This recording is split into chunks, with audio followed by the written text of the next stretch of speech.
de permanente debate, inclusive com inúmeros editoriais nos principais jornais do país, a questão do chamado vandalismo. As manifestações mais agressivas durante os atos públicos reivindicatórios. E aí, senhor presidente, comecei a analisar as diversas faces do vandalismo. Há o chamado vandalismo explícito, identificado e adjetivado. São grupos que participam das movimentações populares e praticam atos depredatórios. Quebram bancos, lojas,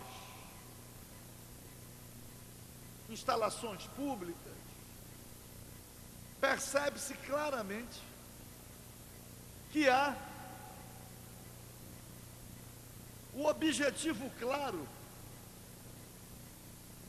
da classe dominante, dos detentores do poder, no sentido do desestímulo das manifestações, uma espécie de intimidação. O objetivo, na verdade, consiste em fazer com que as pessoas saiam das ruas. A voz da rua vem assustando muita gente, principalmente os governantes, que são os verdadeiros vândalos, os verdadeiros depredadores, porque o que eles vêm fazendo causa um prejuízo muito maior do que as esporádicas depredações. É claro, vamos pegar o exemplo de São Paulo. Usam a Lei de Segurança Nacional, inclusive incriminando, sem qualquer prova, principalmente jovens. Aqui no Rio de Janeiro, o instrumento é a lei que trata do crime organizado, sem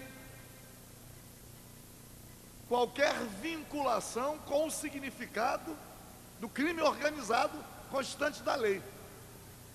Estrutura hierárquica, continuidade, definição de tarefas. Mas o instrumento vai sendo utilizado arbitrariamente.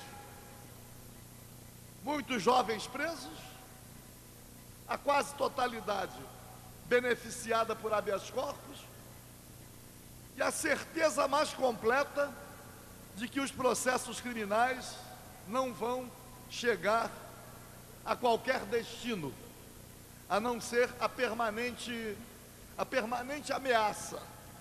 Ainda há uma lei estadual, flagrantemente inconstitucional, que tenta proibir o uso de máscaras, como se isto fosse possível. Mas quais são verdadeiramente os vândalos? O que nós podemos recolher de informações sobre atos de governantes que causaram, assim, prejuízos os maiores para a população. No campo do estado do Rio de Janeiro, é possível dizer, por exemplo, o fechamento do Instituto de Infectologia São Sebastião. Ia completar 120 anos. Governador Sérgio Cabral, na cara de pau, fechou o instituto. As equipes completamente abandonadas, transferiu para o Hospital Central do IASERJ, sem que ali houvesse espaço compatível para a realização dos atendimentos das doenças infecto-contagiosas e também das pesquisas que estavam sendo feitas. As equipes desmanteladas, um sofrimento muito grande.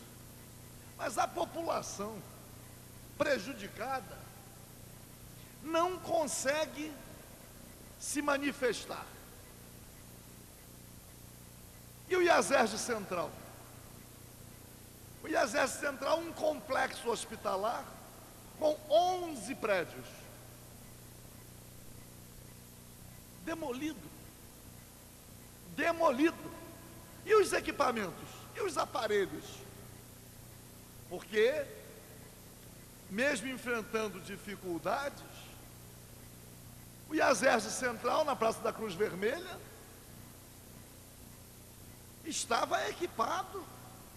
Aliás, o Poder Legislativo Estadual ainda transferiu 10 milhões, dizendo que era para ajudar na recuperação do IASERJ. Está lá. A área vazia, com tapume, e as pessoas que eram atendidas no IASERJ Central. E os servidores públicos que perderam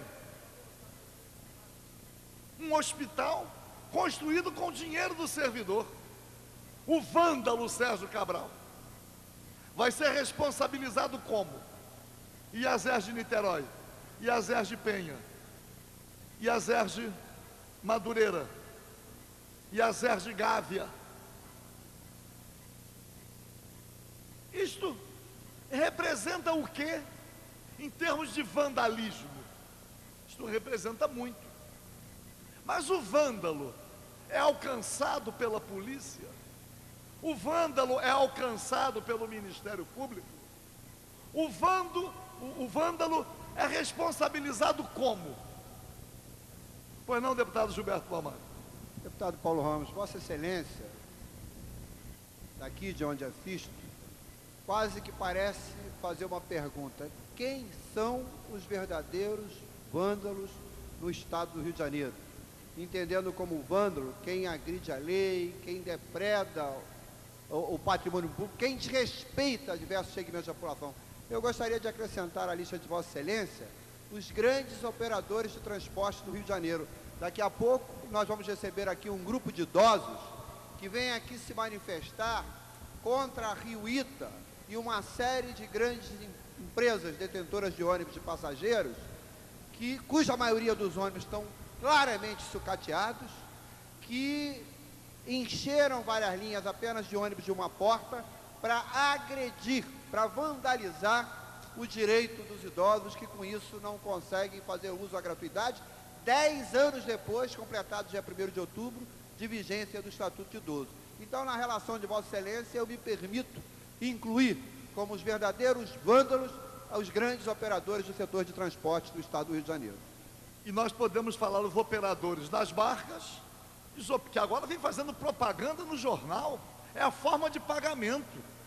Quando eu vi o primeiro anúncio, quase que de página inteira, de Barcas S.A., nos jornais, me lembrei de Vossa Excelência. É a forma de pagamento. A FETransport vem anunciando uma profusão de anúncios,